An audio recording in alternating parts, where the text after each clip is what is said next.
interrupt this program to bring you a special report.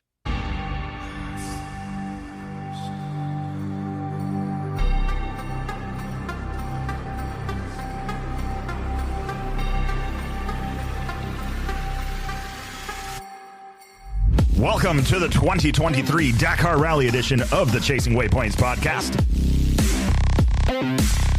Bringing you daily updates as competitors take on over 5,000 miles in 15 days across the Arabian Peninsula. Don't forget, hit that subscribe button so you don't miss any updates. And if you haven't already, make sure to follow us on Instagram at Chasing Waypoints for more updates and news from the bivouac. That being said, let's get to it.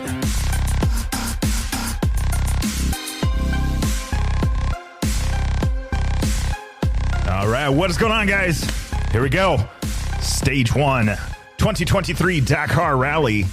So, look at that. Oh, yeah, for those of you guys playing the home game, I finally automated that. Look at, isn't that so smooth? It's just really smooth. Okay, anyway, just progressing here. We are talking 2023 Dakar Rally, and it is stage 1. Running a little bit behind. Spent a bunch of time on the airplane over the last couple of days and over the last day, and then right to work this morning. Got home at like 2 a.m. or something like that, and was up and about and ready. Headed to work at like 5 a.m. So this episode is coming to you late, but we got stage 1 and 2, and as a matter of fact, as I'm recording this, stage number 3 is getting ready to get underway, but we're going to get you guys caught up on stage number 1. We'll grab another episode for stage 2 preview of 3 with some of the happenings. So if you guys have been paying attention, you've been playing the home game, you've been following along on the app, you've figured out a lot of this information, you've been seeing it, but let's work through it together. Let's see what we got going on here. So, okay, first of all, one of the biggest changes this year is like, okay, before you could go onto the website, the Dakar website, and you had all of the links, the tracking, and everything there. Well, that changed a little bit. This year, everything is on the app, so it is a little bit more tricky to get to. I caught a lot of people off of guard, which we'll talk about some off-guard stuff here in about stage 1 here in just a second. But it's nice to have it here in one place. You know, you got a couple of different things going on. You got to manipulate the pages. So as we go through this information, bear with me. I'm working on the iPad, working stuff out and trying to get through it as quickly as possible for you guys. But how was everybody's New Year? Huh? Did we have a good New Year? I think it was a pretty good one. Spent it in Minnesota. A little bit of cold weather, eh? But you know, it was a lot of fun. So, all right. Stage 1 done and in the books. Let's go back, and if you guys heard the last episode, you heard the recap. You kind of have an idea of what that stage was about. So let's go back and take a look at it so we know what these guys were up to here. So stage 1, info on that stage. All right, so on January 1st, it was a total of 603 kilometers, 368 of those going to be by way of racing. So your actual SS or your super special or special stage, selective stage, you know, a bunch of different terminology for it. But the idea behind it is that is the timed portion. That is your racing. That is your full on, how fast can I get to the other end of this section? But there are some tricks there. So 368 racing kilometers is what they had. So for those of us on this side of the pond, it's 228 miles with a total kilometers of 603.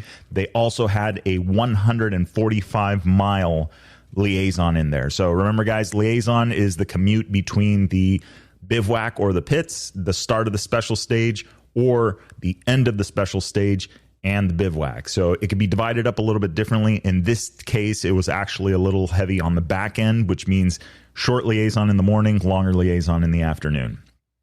So that's how it ran down to total. Their first gas stop after the arrival was going to be 100 kilometers. Then another one at 139. So they've got a couple of different things going on there, but 240. Here we go. So from the bivouac to the first gas stop, 247 kilometers. From that gas stop to the next gas stop, 163 kilometers. And then that was going to bring them home to the bivouac, which was going to be 193 kilometers between that last gas stop at the ASS or Arrive special stage. From there, competitors bright and early, 6:10 in the morning, 8:55. for the vehicles, but 6:10 in the morning for all of the motorcycles. They had a first section was 42 kilometers for them in the morning. So remember, we were just saying that short liaison in the morning, 193 kilometers in the afternoon. So that was just your time set or untimed sections. That was just commuting. Stage breakdown, 17% of it was sand, 60% of it dirt, 15% tarmac, 1% stone, 7% dunes. That was the run, roughly the breakdown of that stage, stage number 1. So what did that look like? Well, let's talk a little bit about that, and we're going to talk a couple different things here, but one of the first things we're going to talk about is the Americans came to play. There's been a couple of comments I've made about that, but the reason I've brought that up is very, very simple, is we now have, and as you guys will find out, we've got some podiums and we've got some Americans on there. So this is, I think, one of the first times that I can remember that the guys come out swinging. So Ricky Brabeck taking the top honors after some penalties on that first stage with these guys for the Dakar. Let me see here. Go back to the app here. All right. So Ricky Brabeck swinging out front. So finishing with the top time of 3 hours and 31 minutes and 10 seconds. He was going to be followed by Kevin Benavides, brother Luciano Benavides, also Skyler House's teammate. Kevin Benavides on the KTM factory bike, Red Bull KTM factory racing bike, and finishing just 44 seconds behind Ricky Brabeck after the dust settled. So Ricky Brabeck on that Monster Energy Honda team, Kevin Benavides on the Red Bull KTM factory racing team.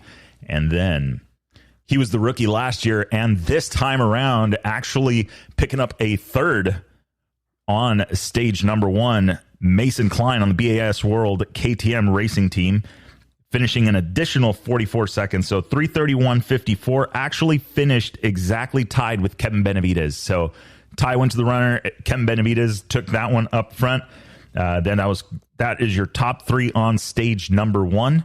And then from there, you have John Beretta Bort on the Monster Energy JB team with a 3:32.20, finishing 1 minute and 10 seconds behind the leader. Toby Price in the number 5 spot, Red Bull KTM Factory Racing, 3:32.59, 1 minute and 49 seconds back.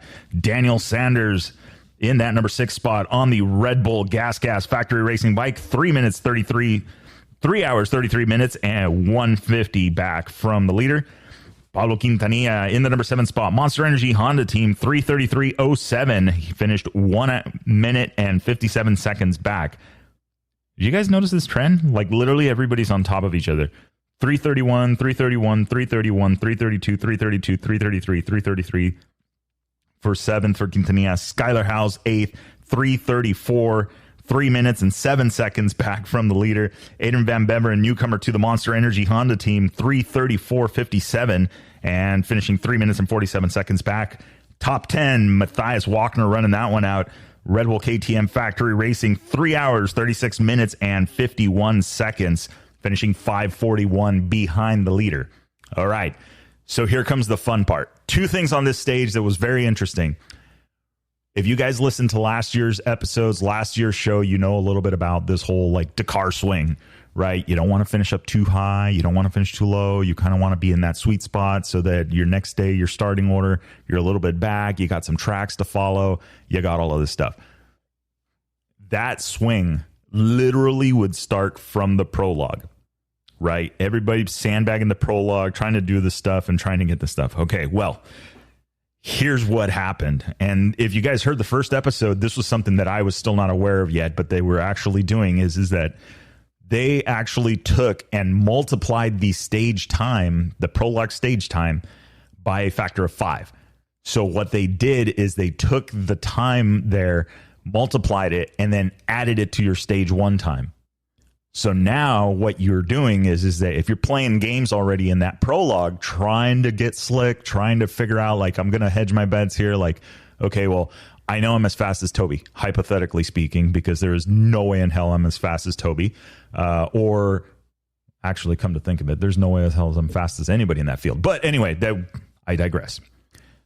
The idea behind it is that if you know where you're at, you know your riding ability, you could kind of guesstimate. You're like, you know what? I'm going to, quote unquote, miss a shift here. And quote unquote, I'm going to blow this corner. And I'm going to let off a little bit early.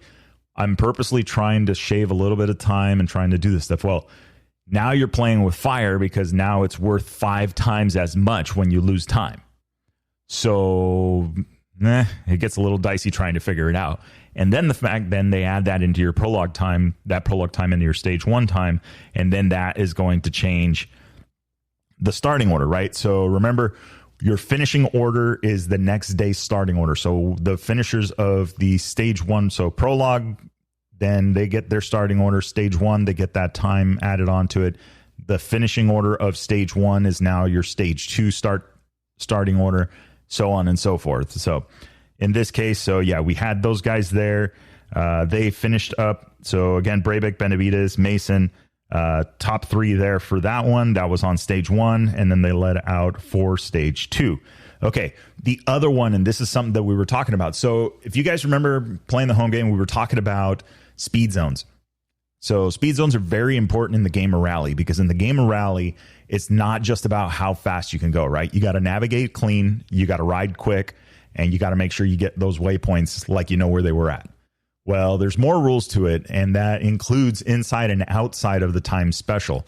So there are certain things known as neutralizations. A neutralization is basically, you guys remember that movie Wayne's World? You know, the car comes with a car, and you know, it's like, all right, game on. Okay, same concept, right? Just imagine you're getting into a neutralization. It's basically saying, hey, okay, we're going to pause the race here, and then we're going to give you this much time here, and then you're going to continue on once that time expires. So that's the neutralization. Neutralizations, you can see them, like for instance, I see that with Baja Rally, like say for instance in a gas stop, right? And a neutralization will be 5 minutes, 15 minutes, 10 minutes, whatever. It's a certain amount of time that everybody's going to get that amount of time. And that's your, get your gas, get your goggles, load your road book, whatever, duct tape the seat, something, right? You got a certain amount of time to get it done, and then you got to go. And your clock starts. So in some cases, depending on the organization, they may issue penalties and all that stuff. But the main part of this to remember is a neutralization is basically a pause in the race. Well, in this case, that doesn't exempt you from all of the rules. So there are, and it caught more than a few riders out. This was one of the first things I heard coming back from one of the guys in the bivouac was the 130 kilometer an hour speed zone that was in this neutralization that wasn't necessarily right in the road book. So again, for those of you playing the home game, when you're looking at a road book, they usually will call out your speed zones.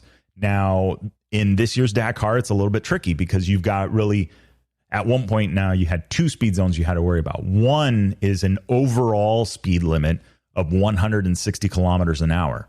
So that speed limit is everywhere, no matter what. If you're flat out on a dry lake bed, you better be at 159 kilometers per hour and not at 160. Or if you're one of the brave, you're right at 160, which is on the money. You're playing with fire, but in a marked distance, the fastest way from one point to the other is going to be right on that buzzer or right on that speed limit. So we understand about the 160 kilometer speed limit. Everybody knew that one.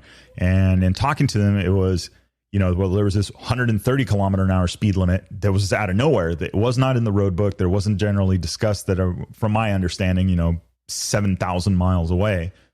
And so obviously it was going to lead to some issues. There were some penalties there. I believe it was about 4-minute penalties for the one particular rider. But in the end, I kind of called it in the sense that, okay, well, if it's not in the road book, then how do you enforce that? How do you know everybody was enforced like it was in the road book?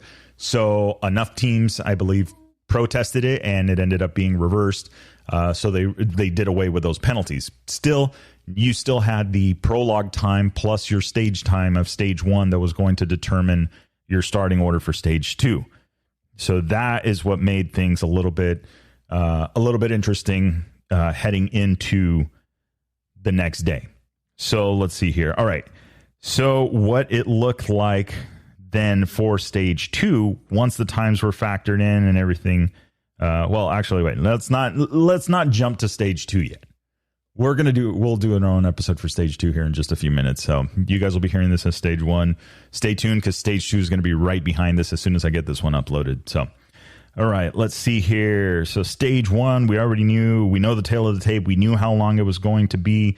So definitely a longer liaison, a longer stage, 600 kilometers right off the bat. So looking at about roughly 380 miles total. So that is a good day. That is a long day. That's not, a short, no big deal kind of thing. As I'm getting alerts right now that racers are starting for their stage 3. Okay, anyway, so long enough day, getting right to work, gonna put in the work, gonna do that. And it was definitely a day. There was a lot of reports that I did hear, a lot of guys getting blown out right away, early on in the stages. One of the biggest ones, Sam Sunderland, unfortunately having a wreck and not going to be able to continue his 2023 Dakar, which absolutely sucks. As you guys know, he was the winner of last year's event, put in a good work, obviously was ready and hungry for this year's event, and well, something caught him off guard. And that wasn't the only one. We did see a few different spills out there. We did see a few different things. But in the end, obviously it was a lot of fun. A lot of guys it was a challenging stage. It wasn't the fastest for everybody.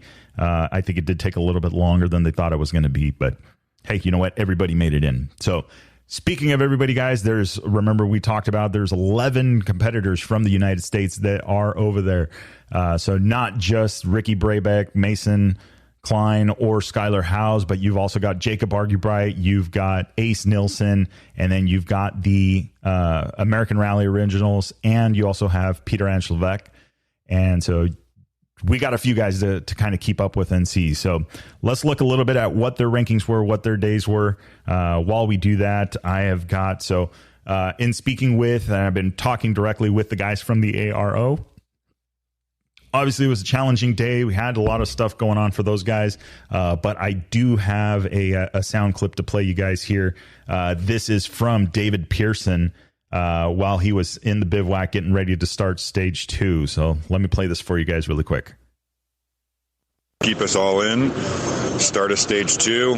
I'm going to use it very much, but it helps us once in a while. So please cast. Hello, everybody. We got through stage 1. All the ARO team made it through the day. There was some carnage. Some top guys went out. Some mid guys went out. It was a rocky, crazy terrain. We did a little bit of dune section, which, comparable to Sonora, was not the same. And we're all getting prepped and ready to leave crack early this morning. So thanks, everybody, for keeping track on us, and we will see you on the next day. All right. So that was David Pearson with the American Rally Originals, and checking in with him and what he had, how their day was going on. And obviously it was a challenging day. We will say I do have some other stuff and we'll be sharing. So if you guys aren't already following, you want to be following the American Rally Originals on Instagram and Facebook. I am sharing some of their posts and some of the stuff that they're sending over to me so that you guys can keep an eye on them and what they are doing. So definitely a lot of fun with that one. So, okay, with that being said, let's see what the tail of the tape went for these guys. So let me look them up really quick here on the Dakar app. Let me see. All right, the Pearson brothers. So actually, I'm kind of digging the app, right? It took a little bit of work to kind of get used to it. Like, okay, this is how you do this, but actually it's not as bad as I thought. You can do a quick search here, looking, for the Rally Original guys. Let's see here. Right, and then that one there. Okay, so we've got Mr. Neff. Paul Neff was doing good. He was on the pipe. All right, and then Mr. McCoy. Sorry, I know you guys. I'm just killing airtime. You guys are like, dude, why doesn't he have this ready already? Well, we are just firing this off for everybody here. And then, of course, Mr. Mo Hart. Let me see. All right.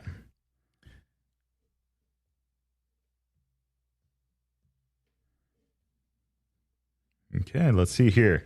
Why isn't this? See, that's what I get. I'm like, oh, yeah, like the app is so great. And then all of a sudden it's not. Oh, here we go. User error. Okay, so here's how it went down. So, American Rally Originals for the day, stage 1 for those guys. Kyle McCoy was going to be the fastest out of the group, finishing with 4 hours, 44 minutes, and 41 seconds, finishing 1 hour, 13 minutes, and 31 seconds behind the leader.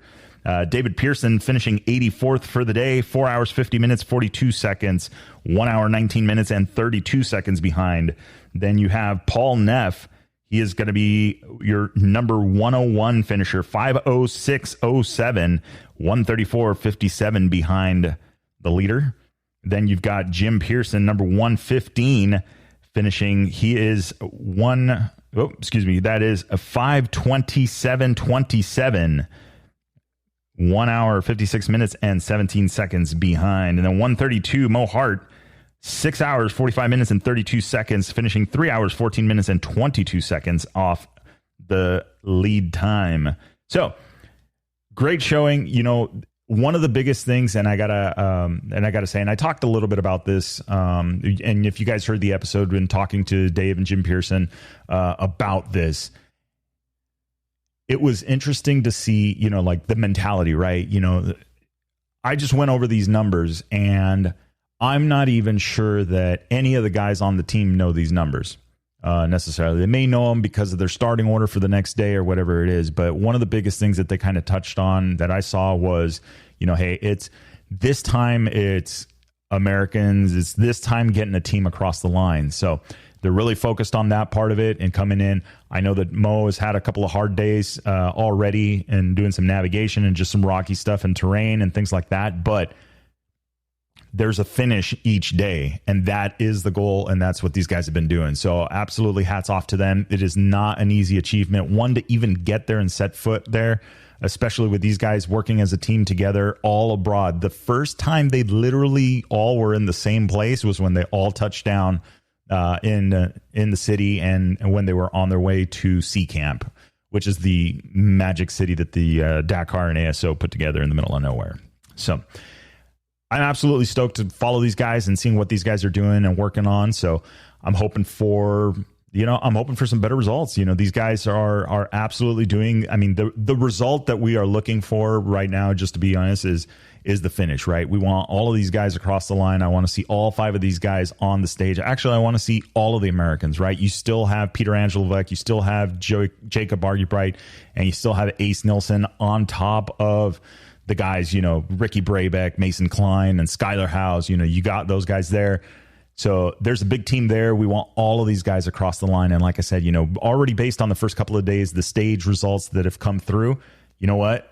The Americans came to play. And I'm absolutely stoked to see that. And I'm thinking that this is going to continue on. So I'm really excited for it. Let's get through it. Let's take a look at, and before we get too far ahead of ourselves, let's go back. We're going to wrap this show up. We're going to wrap up the stage 1 recap. Let's go into the Sporty app and let's talk about stage number 2. What are these guys going to be up against? So info for stage number 2. Here we go. Total kilometers going to be 590 kilometers. So a slightly shorter day than yesterday. What is that going to be? It is 430 kilometers of racing, or 267 miles. Then they're going to add another 99 miles of that for commuting. So that is going to be, again, remember the liaison part of it. So liaisons, right? It's commuting from the bivouac to the start line or the finish line to the bivouac or pits. So the first day, though, this is the interesting one. And I did speak briefly with Larry, Mason's dad, about Mason Klein's dad, about what they were doing, and the motorhome race begins. So now they're moving. This is the first day that they had to actually move. They ended up moving about 425 kilometers, 4 times 6, 240. So they had to drive about 250 miles. If you're here, okay, you're like, to Prim or something like that. I don't know. If you're in Southern California and you're headed out to Vegas, that's the references that I have, right? Seems like I always want to go to Vegas. Okay, so that is the total distance that these guys are doing. So let's talk a little bit about how the stage breaks down. So from the bivouac to the depart special stage, 159 kilometers. Then they are going to do another 150 kilometers. That is for the stage start. That is the first chance for them to get gas, second chance for them to get gas, and the first neutralization comes at kilometer 150. So it's 150 kilometers after the start of the special where they are going to have their first neutralization to pick up gas. Then they're going to go an additional 118 kilometers to get to neutralization number 2. That is the second gas stop. After that, it is straight home to the bivouac. As far as gas goes, it's another 163 kilometers. No gas after the last arrived special stage. With a shorter commute. So the road section, this case for stage number 2, the liaison was front loaded. So they had a longer ride in the morning and then a very short ride in the evening. Actually, the ride in the evening was less than a mile, it was 1 kilometer. So to get from the arrived special stage or the finish line to the actual bivouac or to the pit. So it must have been right around the corner. All right. Let's talk about the breakdown on this one. So 14% of today's or stage 2's is going to be sand.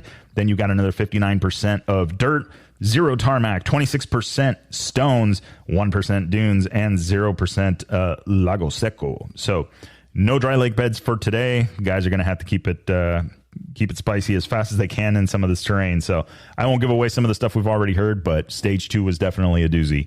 All right, so from sea camp to bivouac, 158 kilometers, 158 kilometer road, section A. So that's just so they know there. All right, stage start time for these guys today. For stage number 2, bivouac, first departure was at 5 a.m. And then the first bike was going to leave the depart special stage, DSS, was going to leave at 7:30 in the morning. So for those of you playing the home game right now, let me see, I can check the time here. Okay. It is 8:56 p.m. here on the West Coast. So if you're on Pacific time, it is 8:56 p.m. right now here on the West Coast. It is 7:56 a.m. in Saudi Arabia right now. So if you're on Pacific time, it is an 11 hours. So subtract 1 hour and then subtract 1 hour and then switch it from AM to PM. So they are literally like polar opposites of what we are doing here. Or where we're broadcasting from at the Adventure Taco Studios here in sunny, rainy, kind of weird weather California right now. But anyway, that is where we're located. That is stage number 2. They're going to be getting an early start. So we'll jump over to the next episode here in just a minute. So you guys can check that one out as well, because we've got stage 2 to talk about. And then we've got stage 3 that's actually being fired off right now as we record this. So with that being said, guys, stay tuned for the come on. We're getting warmed up here, guys. We still got 15 episodes of this to go, or 12. Yeah, probably 15 episodes of this to go. So anyway, get warmed up. Remember, guys, in the meantime, shiny side up on the gas. It'll make sense when you get there. Enjoy the ride.